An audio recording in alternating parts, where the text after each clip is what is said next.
came home from work, just a normal day. ቀኑ ልክ እንደ ማንኛውም አይነት ቀን ነበር። ከስራ ወደ ቤት ተመለስኩ።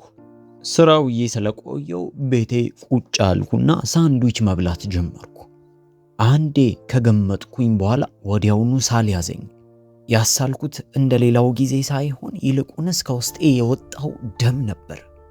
ሙሉ ሳንድዊቹ ላይ ያሳልኩት ደም ነበር። ቀጣይ የማቀው ነገር ቢኖር ስነቃ የሆስፒታል አልጋ ላይ ራሴን አገኘው።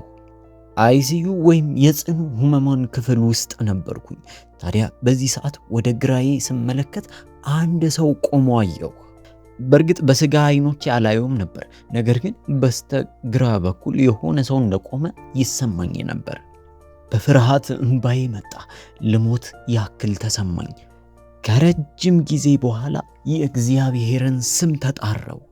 ለመጨረሻ ጊዜ እግዚአብሔርን ፈልጌ የጠራሁት ምናልባትም 6 ወይም 7 ዓመቴ ላይ ይሆናል። የእግዚአብሔርን ስም አጥብቄ የጮክ ተጣራው። በዚህ ሰዓት ራሴን ጣሪያው ስር ተንጠልጥዬ አየሁት። ዙሪያዬን መቃኘት እችል ነበር። የተኛውን ሰውነቴን ጭምር አየው ነበር። ከዚህ በኋላ ግን አንድ የተዋበ ስፍራ ውስጥ ገባው። አንድ የሚያምር ቦታ። በዚህ ስፍራ ላይ የፍቅር ስሜት በጣም በኃይለኛው አለ። በቃ ዝም ብሎ ፍቅር ይሰማችኋል። ፍቅር እየፈሰሰ ያክል ባየሩ ላይ ነበር። ይህንን የጄሰን ጃኒሰን ታሪክ ከእንግሊዘኛ ወደ አማርኛ ተርጉመን ያቀረብንላችሁ አማርኛ ቲዩቦች ነን። ተከታተሉ። My name is Jason Janis. ስሜ ጄሰን ጃኒስ ይባላል። ያየሁትንና የቀመስኩትን ላካፍላችሁ ወደዚህ መጥቻለሁ። ቀኑ መጋቢት 2 2020 ዓመተ ምህረት ላይ ነው። በዚህ ቀን ላይ የሆነው ቅጽበት ህይወቴን ሙሉ በሙሉ ቀይሮታል ማለት ይቻላል። የተወለድኩት በ1970 ዓመተ ምህረት ነው። በአያቶቼ እጅ ያደግኩኝ ሲሆን አያቶቼ እግዚአብሔርን በጣም የሚፈሩ ሰዎች ናቸው። ከልጅነቴ ጀምሮ ስለ እግዚአብሔርና ስለ ቤተ ክርስቲያን እየተነገረኝ ነው ያደግኩት። የተማርኩትም ልክ እንደዚሁ የክርስቲያኖች ትምህርት ቤት ስለነበረ መጽሐፍ ቅዱስን አነብ ነበር። መጽሐፍ ቅዱስን ማንበብ እንደ ውዴታ ብቻ ሳይሆን እንደ ግዴታም ጭምር የነበረበት ስፍራ ነው። ያው አቅራቢያዬም ዙሪያዬም በሙሉ በክርስቲያኖች የተሞላ ስለሆነ የሚነገረኝንና የማነበውን በሙሉ አምናለሁ። መልካምን ከክፉ መለየት፣ ትክክል የሆነውን ትክክል ካልሆነው መለየት፣ ደግሞ ስለ መንግስተ ሰማያትና ስለ ገሃነም፣ ስለ መላእክቶች፣ ስለ አጋንንት በሙሉ አውቅ ነበር። ለ2 ዓመት ያክል መጽሐፍ ቅዱስን ብቻ እያጠናው ተምሬያለሁ። ደግሞም በቤተ ክርስቲያን ውስጥ የተለያዩ ድርጊቶችን፣ ድራማዎችንና መዝሙሮችም ላይ ጭምር እሳተፍ ነበር። ይሁን እንጂ ቤት ውስጥ ያደግኩት እጅግ በጣም በብዙ ጭቆና ነበር። ቤተ ክርስቲያን ሄጄ ስመለስ ቤት ውስጥ ሁል ጊዜ ወይ ድብድብ ወይ ጭቅጭቅ፣ በቃ ደስ የማያሰኝ ብዙ ነገሮች ነበሩ። የማያቸው ነገሮች በሙሉ ተስፋ የሚያስቆርጡና እጅግ በጣም ልብን የሚሰብሩ ነበሩ። በዚህም ምክንያት ሃይማኖቱን መከተል አቆምኩኝ። ልክ እንደ ድሮ መጽሐፍ ቅዱሴን መማርና ወደ ቤተ ክርስቲያን ለመሄድ ፍላጎትን ማሳየት አቆምኩ። ልክ እንደዛው በቤት ውስጥ የነበረው ጭቅጭቅና ድብድብ እየበረታ መጣ። በዚህ ሰዓት በቃ እግዚአብሔር ስለኔ አያስብም አይጨነቅም ብዬ ማሰብ ጀመርኩ። ከዚህ በኋላ ነበር ህይወቴ ቁልቁል መሄድ የጀመረው። አንዴ አግብቼ ፈትቻለሁ፣ ድጋሚ አግብቻለሁ። 2 ልጆች አሉኝ፣ የልጅ ልጆች አሉኝ። ኑሮዬ ምንም የተስተካከለ አይደለም። አሁንም የኑሮ ትንሹ ደረጃ ላይ ያለው ሰው ነኝ። ታዲያ አንድ ቀን በስራ ቦታ ላይ ሆኜ ስለ ኮቪድ እያወራን ነበር። ያኔ ኮቪድ ገና የተፋፋመበት ሰሞን ስለነበረ ስለሱ ብቻ ነበር ወሬው። ታዲያ ትዝ ይለኛል፣ ስለ ኮቪድ እኔ አልጨነቅም፣ ከዚህ የባሰ ብዙ ነገሮችን አሳልፌያለሁ እያልኩኝ አብረውኝ ለነበሩ ሰዎች ነግራቸው ነበር። ታዲያ ያቺን ቀን በደንብ አስታውስ ነበረ። በጊዜ ወደ ቤቴ ለመመለስ ፈለግኩኝ። ቀኑ መጋቢት 2 ቀን ላይ ነበረ። ከስራ ሰዓት ቀደም ብዬ ወደ ቤት ተመለስኩ። ቁጭ ብዬ የሰራሁትን ሳንድዊች ለመብላት ተዘጋጀው። በዚህ ሰዓት ነበር መተንፈስ እጅግ በጣም እየከበደኝ እንደነበረ እየተሰማኝ የነበረው። መተንፈስ ዳገት ሆነብኝ። ልክ አንድ ቀጥ ያለ ተራራን የሚወጣ ሰው እንደሚተነፍሰው አይነት አተነፋፈስና የአየር እጥረት እንዳጋጠመኝ እስኪሰማኝ ድረስ አየሩ እጅግ በጣም ከበደኝ። የዚህኔ ነው አንዴ በእጄ የያዝኩትን ሳንድዊች ገመጥኩኝ። ከዚህ በኋላ አንድ ደም የቀላቀለ ምራቅ ወዲያውኑ ያስለኝ ነበር። በሙሉ ሳንድዊቼ በዛ ደም ተጥለቀለቀ።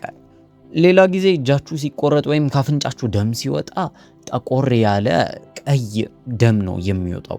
ይሄ ግን ነጣ ያለና ወደ ፒንክ የሚጠጋ ወይም ደግሞ ወደ ሮዝ ከለር የሚጠጋ ደም ነበር።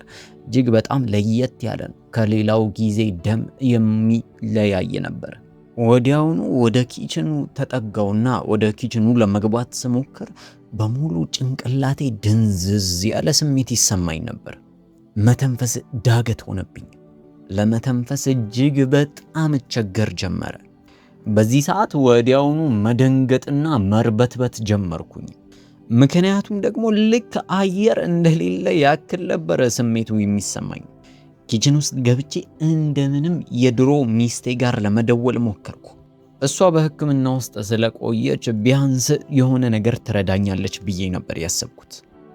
እንደምንም እያቃሰትኩ የምችላቸውን ቃላቶች በሙሉ እያወጣው ላማክራት ሞከርኩኝ። ነገር ግን በየመሃሉ እያሳልኩኝ ስለነበር ምንም ልትሰማኝ አልቻለችም። ስልኬ ላይ ሳይቀር ደም በደም አደረግኩት። እሷም በሕክምና ውስጥ ስላለች ወዲያውኑ የሆነ ችግር እንደነበር ገባት። ወዲያውኑ ስሜን ጮክ ብላ ጄሰን ደህና ነህ ብላ ጠየቀችኝ። እኔም ምንም አይነት ደህንነት እንደማይሰማኝና አሁን ላይ ጋደም ልል እንደሆነ የምትችል ከሆነ እንድትደርስልኝ ጠየቅኳት። የሚገርመው ነገር የመጨረሻ የማስታውሰው እዚህ ድረስ ብቻ ነበር። ከዚህ በኋላ ምን እንደተፈጠረ ፈጽሞ አላውቅም። ነገር ግን አይኖቼን ጨፍኜ ስልኩ ከጎኔ እንዳለ ጄሰን ጋደም የምትል ከሆነ ትሞታለህ ስትለኝ ድምጿ በጆሮዬ ውስጥ ያቃጭልን ነበር። እኔም ለራሴ እያወራው ለሷ ስለማይሰማ እንዲል ነበር። ምንም ጥሩ ስሜት እየተሰማኝ አይደለም፣ ደክሞኛል፣ አልቻልኩም፣ ትንሽ አረፈደለው ስል ይሰማኝ ነበር። እሷ ግን አልተሰማትም። ምክንያቱም እጅግ በጣም በቀስታ ነበር የማወራው። ምንም አየር እንደሌለ ነበር የምተነፍሰው። እሷም ደግማ ለመጨረሻ ጊዜ ጄሰን ጋደም የምትል ከሆነ ትሞታለህ ስትል ነበር ትዝ የሚለኝ። ከዚህ በኋላ ምንም ነገር ትዝ አይለኝም። በኋላም ራሴን ስነቃ ያገኘሁት አይሲዩ ወይም ደግሞ ድንገተኛ ክፍል ውስጥ ነበር። ይህ ክፍል የመጨረሻ ሊሞቱ ከሞት አፍ ላይ ያሉ ሰዎች የሚገቡበትና በራሳቸው እንኳን መተንፈስ የማይችሉ ሰዎች ያለበት ስፍራ ነው። ክፍሉ ጨለማ ነበር። እጅና እግሮቼ ታስረዋል። በአፍንጫዬና በአፌ በኩል የመተንፈሻ ይሁን የምን ይሁን ማላቀው ትቦች ተሰካክተውብኛል። ማውራት አልችልም ነበር። ህመሙን ልነግራችሁ አልችልም። በህይወት ዘመኔ እንደዚህ አይነት ህመም አጋጥሞኝ የማያውቅ እጅግ በጣም ኃይለኛና ጠንካራ የሆነ ህመም ነበረው። ከአይምሮ በላይ የሆነ ህመም። 1000 ኪሎ ግራም የሚመዝን ዕቃ በላይ ላይ እንደተቀመጠ ያክል ነበር የሚሰማኝ። ደረቴን ይወጋኛል። የዶክተሮችና የተለያዩ ነርሶችን ድምፅ በጆሮዬ እሰማ ነበር። ታዲያ በዚህ ሰዓት ልክ ወደ ግራዬ ዞር ስል ልክ በሆስፒታል ውስጥ ያለው ቲቪ በተቀመጠበት ጋር አንድ ሰው ቆሞ አየዋለሁ። በእርግጥ በስጋ አይኖቼ አላየውም ነበር። ነገር ግን አንድ ሰው እንደቆመ እርግጠኛ ነበርኩኝ። የሆነ አካል መገኘት እንደነበረ እርግጠኛ ነኝ። በዚህ ሰዓት ሐኪሞችና ነርሶች ይመላለሱ ነበር። ያ ሰው ግን ቆሞ ጸጥ ብሎ ይመለከተኝ ነበር። በእርግጥ ሐኪሞቹ መንቃቴን አይተው ለማውራት ይሞክሩ ነበር። እኔ ግን ምንም ምላሽ አልሰጣቸውም። ምክንያቱም እጅግ በጣም ከባድና የሚያስጠላ ህመም ውስጥ ነበርኩኝ። በቃ ዝም ብሎ መተኛትና ማረፍ ብቻ ነበር የምፈልገው። በነጋታውም ልክ እንደዚሁ ይህ ሰው በዛው ስፍራ ላይ ቆሞ ይመለከተኛል። እኔም ዝም ብዬ ይመለከተው ነበር። ቲቪው ጋር ቆሞ ስለነበረ እኔ ጋር የነበረችው ነርስ ወደ እኔ መጣችና ጄሰን ቲቪውን እንዳበራልህ ትፈልጋለህ ብላ ጠየቀችኝ። ነገር ግን ለጠየቀችኝ ጥያቄ እንኳን አግባብ መልስ መስጠት አልችልም ነበር። ምክንያቱም አፌ ላይ የተለያዩ ነገሮች ተደርገውብኛል። ደግሞ ማውራት ገና አልቻልኩም ነበር። ታዲያ እንዴት ነው ለዚህች ነርስ አንድ ሰው እዛ ጋር ቆሞ እንዳለ ላስረዳት የምችለው? ልክ ይህ ከፊት ለፊት ያለው ካሜራ እንዳለ ሁሉ ይህንንም ሰው ልክ እዛው ጋር እንዳለ በአይኖቼ ባላይም አውቅ ነበር። በሶስተኛው ቀን መልሼ ዞር ብዬ ወደ ግራዬ ስመለከት ይህ ሰው አልነበረም። ከበፊቱ ሻል ያለ የጤና ሁኔታ ነበረኝ። አፌ ላይ የነበረውንም መተንፈሻ አውልቀውልኝ ነበር። የሚገርመው ነገር በዛ የጽኑ ህሙማን ክፍል ውስጥ ከ20 ቀን በላይ ቆይቼ ነበር። በእነዚህ 20 ቀናቶች ውስጥም ከ30 ኪሎ በላይ አጥቻለሁ። ሰውነቴ እጅግ በጣም ከስቶ ነበር። አሁንም ሰውየውም ባይኖር ያንን ቲቪ ዝም ብዬ ይመለከተው ነበር። ለምን እንደሆነ ባላውቅም እጆቼ በጽኑ ይንቀጠቀጡ ነበር። ማውራት አልችልም። በዚህ ሰዓት ከብዙ ዓመታት በኋላ ለመጀመሪያ ጊዜ ወደ እግዚአብሔር ጮኩኝ። እንዲህም ብዬ ጮኩ፣ እግዚአብሔር ሆይ እባክህ መሞት አልፈልግም፣ እባክህ እንድሞት እንዳትፈቅድ እያልኩኝ እለምናለሁ። እግዚአብሔር ሆይ እባክህ ልጆቼን ማየት ፈልጋለሁ፣ ለልጆቼ እንድኖር ፍቀድልኝ፣ ልጆቼን ከኔ እንዳትነጥላቸው። አውቃለሁ እንዳስከፋው፣ ካንተ ራኩኝ፣ ከቤትህ እንደራኩኝም አውቃለሁ። እባክህ ምሕረት አድርግልኝ።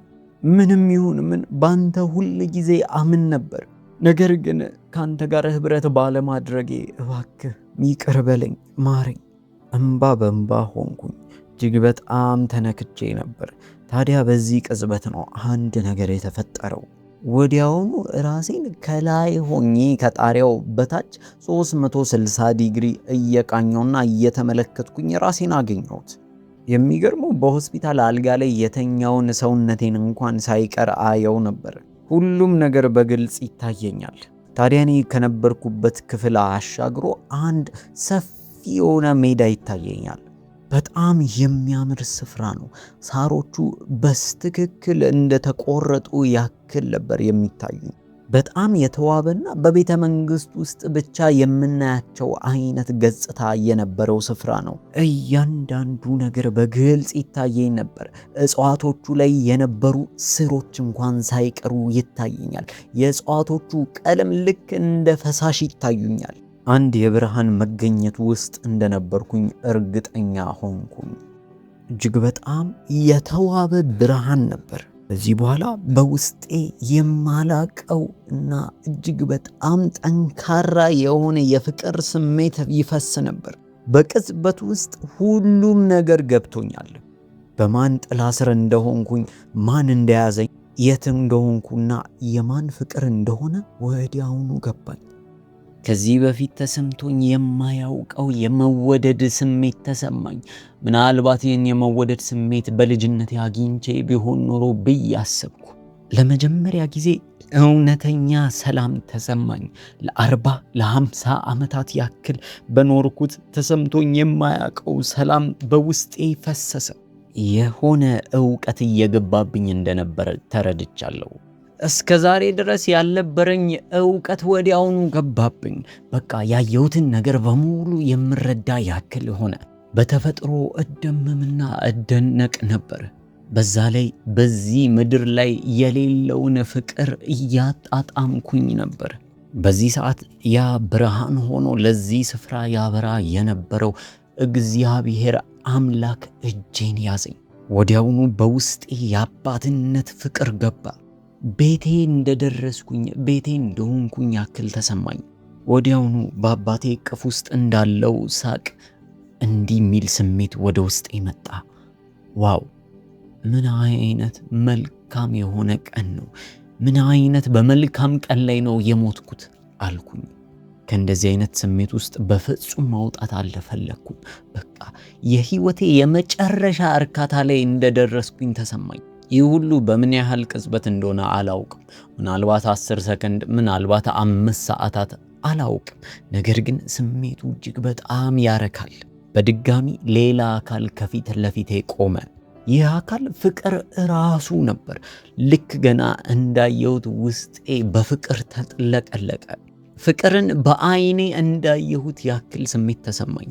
ወዲያውኑ ይህ ኃይል ከየት እንደሚመነጭና ይህ አካል ማን እንደነበረ አወቅኩኝ። ይህ አካል ኢየሱስ ክርስቶስ ነው። አዎ የሺዋ ነበር። ሁሉም ነገር እጅግ በጣም የተዋበ ነበር። ሁሉም ነገር ፍጹም ሆነብኝ። አላውቅም፣ ምናልባት አሁን ያብራራዋላችሁ ካየሁት እጅግ በጣም ጥቂቷን ሊሆን ይችላል። የቀመሰ ብቻ ነው ሊረዳኝ የሚችለው። አዎ ገነት፣ ዋው! እጅግ በጣም የሚያረካ ነበር። የተሰማኝ ስሜት ከስሜትነት ያለፈ ከቃላትነት ያለፈ ነው። ወዲያውኑ እጆች መጡና ወደ ታች በቀስታ ሲገፉኝ ተሰማኝ። እነዚህ እጆች ቀስ እያሉ ወደ ታች ይገፉኝ ነበር። ወደ ታች ወደ ሰውነቴ እየተመለስኩኝ እንደነበረ ገባኝ። ወዲያውኑ ሰውነቴን አየሁት። ከዚህ በኋላ ራሴን ስጋዬ ውስጥ ነበር ያገኘሁት። ልክ በምነቃበት ሰዓት እንኳን የሆነ እጅ አሁንም እየገፋኝ እንደነበር ይሰማኝ ነበር። ወዲያውኑ ሁሉም ነገር ጭልም አለብኝ። በድጋሚ አይኖቼን ለመግለጥ ስሞክር ግን ሐኪሞችና ነርሶች የሞተውን ሰውነቴን ለማንቃት እየታገሉኝ አየሁ። ወዲያውኑ ወደ ግራ ዞር ብዬ ቲቪውን ተመለከትኩኝ። ያ በቀደም የነበረው አካል ካለና ከሌለ ለማየት ጓጓው። ነገር ግን ምንም አይነት አካል አልነበረም። ወዲያውኑ አወራው። አሁኑኑ ሁላችሁም ከዚህ ክፍል እንድትወጡልኝ እፈልጋለሁ። ምንም አይነት መድኃኒትም ሆነ ለሕክምና የሚያስፈልገኝን ነገር ትታችሁ ለጥቂት ደቂቃዎች እንድትወጡልኝ እፈልጋለሁ ብዬ በቁጣ ተናገርኩ። ነገር ግን ይህን የሰሙት ሐኪሞችና ነርሶች ደስተኛ አልነበሩም። ግራ ተጋቡ። ምናልባትም የመድኃኒቱ ነገር ይሆናል ብለውም አሰቡ። ነገር ግን ወዲያውኑ አሁንም ደግሜ እንዲወጡ አዘዝኳቸው። በእርግጥ በዚህ ሰዓት እነዚህ ሰዎች እብድ ነው ብለው ያስባሉ ብዬ ፈርቼ ነበር። አዎ ደግሞ እንደዛም ነው ሊያስቡ የሚችሉት። ነገር ግን ያየሁትን ወዲያውኑ ለማንም መናገር አልችልም ነበር። በቃ ብቻዬን ከእግዚአብሔር ጋር ህብረት ማድረግን ፈለግኩኝ። ከዚህ በኋላ ለጥቂት ቀናት በዛው ሆስፒታል ውስጥ ቆየው። ከወራት በላይ ቆይታ በኋላ ከዛ ሆስፒታል ወጣው። በእርግጥ ሆስፒታሉ እንዳልተሻለኝና ቤት መሄድ እንደሌለብኝ ነግረውኝ ነበር። ነገር ግን እኔ አላመንኩበትም። ወደ ቤት መሄድንና በሞትም ባልጋይ ላይ ሆኜ መሞትን እመርጥ ነበር። ደግሞ ያልጨረስኩት ጉዳይ እንዳለ አውቃለሁ። ሰማያዊ ጉዳይ ማስፈጸም አለብኝ። እንደማያገባኝ ለሆስፒታሎቹ ነገርኳቸውና እነርሱም አስፈረሙኝ። በእርግጥ የዚህ ሁሉ መንስኤ ሳምባዬ ውስጥ እጢ መገኘቱ ነው። እጢው በሳምባዬ ውስጥ ሆኖ ፈንድቶ ነበር። ይህ ደግሞ ለጤና እጅግ በጣም አደገኛ የሆነ ነገር ነው። ሰውነቴ ቀዶ ጥገና ሲደረግበት እጅግ በጣም ብዙ ሊትር ደም አጥሮት ነበር። ብዙ ሊትር ደም አውጥተዋል። ስለዚህ ለማገገም ግዴታ ሆስፒታል መሆን ነበረብኝ። እኔ ግን አልፈለኩም። ከዚህ በኋላ በጣም ትልቅ ድብርት ውስጥ ገባሁኝ። ከወራት በኋላ እግዚአብሔር ላይ መናደድና መቆጣት ጀመርኩኝ። ምክንያቱም ደግሞ ያን የመሰለ ስፍራ አይቼ ወደዚሁ ህመም ለምን ትመልሰኛለህ እያልኩኝ አለቅስ ነበር። ያንን ቦታ አይታችሁ መመለስ ማለት ድጋሚ መሞት ማለት ነው። የማይገናኝ ነገር ነው። በዛ ስፍራ ይሰማኝ የነበረውን ፍቅር እንዴት ላብራራላችሁ እንደምችል እኔ እንኳን አላውቅም። ወደ ምድር ስመለስ ግን ያ ፍቅር አልነበረም። ያ ስፍራ አልነበረም። ለአይን የሚማርክ ነገር አልነበረም። ያ የማላውቀው ዕውቀት አልነበረም። ሰው ሁሉ ተቆጪ ነው። ሰው ሁሉ በኑሮ ደክሞታል። መኖር አስጠልቶታል። የምታዩት ነገር ደስ አይልም። ሰዎች ይናደዳሉ፣ ይቆጣሉ። የአንዳንዶቹን ጥላቻ ታያላችሁ። በቃ እዚህ ምድር ላይ መኖር እንዴት ያስጠላ እንደነበር ተረዳው። ያኔ እንዳትወስደኝ ብዬ የለመንኩት እንኳን ጸጸተኝ። ይገርም ነበር። ያንን የመሰለ ስፍራ አይቶ መመለስና ከዚህ ምድር ጋር አብሮ ተግባብቶ መኖር እጅግ በጣም ይከብድ ነበር። እግዚአብሔር መልሶ እንዲወስደኝና በዛ ስፍራ ውስጥ እንዲያኖረኝ መለመን ጀመርኩኝ። በዚህ መሃል እግዚአብሔር ተናገረኝ። የተናገረኝ ቀላል የሚመስሉ ቃላቶችና ቀላል ነገር ነበር። ለኔ ግን በህይወት ዘመኔ ከሰማኋቸው ነገሮች በሙሉ ጠንካራና ኃይለኛ አቅም የያዘ ድምፅ ነበር። እንዲህ አለኝ፣ አንተ እኮ ልጄ ነህ ብቻ ነበር ያለኝ። ይህን ድምፅ በሰማሁበት ሰዓት ወዲያውኑ በጉልበቶቼ ተንበርክኬ እጆቼን ወደ ላይ ከፍ አደረግኩና እንዲህ አልኩ፣ እግዚአብሔር ሆይ አዎ እኔ ልጅህ ነኝ እያልኩኝ አለቀስኩ። እኔ ያየሁትን ዕውቀት ካያችሁ በእውነት ሕይወታችሁን እንደ ድሮ መኖር አትችሉም። አዎ በፍጹም እንደ ድሮ ልትኖሩ አትችሉም። እግዚአብሔር ግን እንደማይሳሳትና ይህ ሊሆን እንደሚገባ ማወቅ ነበር። አዎ ሁሉም ነገር የእግዚአብሔር ሰዓት ነው። የእግዚአብሔር ሰዓት እጅግ በጣም ውብ ነው። በዛ ስፍራ የነበርኩት ትንሽ የእግዚአብሔርን ፍቅር ለመቅመስና የልጅነቴን አምላክ ለማስታወስ ብቻ ነበር። እግዚአብሔር አምላክ ከልጅነት እስካሁን ድረስ ሲጠነቀቅልኝና ሲያስብልኝ ኖሯል። ምንም እንኳን እግዚአብሔር አያስብልኝም ብዬ በድፍረት ብናገረውም እሱ ግን ሁል ጊዜ አይኖቹ ከኔ ጋር ነው።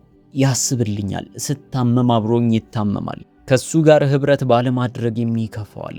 እሱ አባት ነው፣ እንደ ሰው አይደለም። ለልጁ ልክ እንደ አባት ነው። አሁን ላይ በካሊፎርኒያ ውስጥ የእግዚአብሔርን ፍቅር ላገኘሁት ሰው በሙሉ እመሰክራለሁ። አዎ ያየሁትን የቀመስኩትን ከመመስከር የሚያግደኝ ምንም ነገር የለም። በመጨረሻም አንድ ነገር ልላችሁ እወዳለሁ። ሰዎች ይህ ስፍራ እንዳያመልጣችሁ፣ ይህ ውብ ስፍራ እንዳያመልጣችሁ። ምናልባት ይህንን ጥሪ የማደርገው ወይም ደግሞ ይህንን ቪዲዮ የምታዩት በምክንያት ነው። ከእግዚአብሔር ጋር ያላችሁን ህብረት አድሱ። እግዚአብሔር ዛሬም ልጆቹን ይጠራል። ዛሬም ልጆቹን በክፍት እጅ ሊቀበል ተዘጋጅቷል። ኢየሱስ ክርስቶስ ይወዳችኋል። ተባረኩ።